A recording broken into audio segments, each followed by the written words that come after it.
सावळ्याची जणू सावली या मालिकेच्या येणाऱ्या उद्याच्या भागामध्ये आपल्याला फारच खतरनाक ट्विस्ट बघायला मिळत आहे। आपल्याला असं बघायला मिळत आहे की सारंगने कोणाला तरी अस्मीच्या आईबाबांची माहिती काढायला सांगितलेली असते। त्याप्रमाणे त्या व्यक्तीचा सारंगला फोन येतो। रात्र खूप झालेली असते तरी सुद्धा सारंग एकटाच कार ड्राईव्ह करत निघून जातो। समोर ती व्यक्ती त्याला म्हणते की तुम्ही जी माहिती मला काढायला सांगितली होती ती मी काढलेली आहे, पण फारच धक्कादायक माहिती समोर आलेली आहे। ते दोघं नवरा बायको वगैरे कोणीही नाहीत आणि मोठे उद्योगपती तर अजिबात नाहीत। त्यानंतर ती एक ज्युनियर आर्टिस्ट आहे। थोड्याशा पैशांसाठी ती मिळेल ती कामं करायला तयार होतात। त्यांचे काही फोटोज सुद्धा जे की त्यांनी नाटकामध्ये काम केलेलं असतं ते फोटोज ती व्यक्ती सारंगला दाखवते। हे पाहून सारंगला प्रचंड मोठा धक्का बसलेला असतो।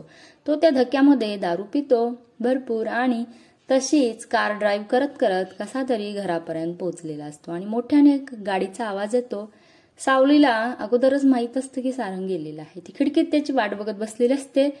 तेवढ्यात सारंग आलेला दिसल्यावर ती सारंगकडे बघते। त्याला गाडीतून नीट उतरताही येत नसतं। ती धावत पळत खाली येते आणि सारंगला आधार देते। ती तिच्या दोन्ही हातांनी सारंगला धरते, आपल्या खांद्यावर त्याचा हात टाकते आणि त्याला कशी तरी रूम पर्यंत घेऊन येते। त्यानंतर ती त्याला बेडवर झोपवते, त्याचे बूट काढते, तिथून निघून जाणार तेवढ्यात सारंग अस्मी अस्मी म्हणत असतो। आता सारंगला अस्मीला शोधायला मदत करणार का हे पाहणं खूप रंजक ठरेल।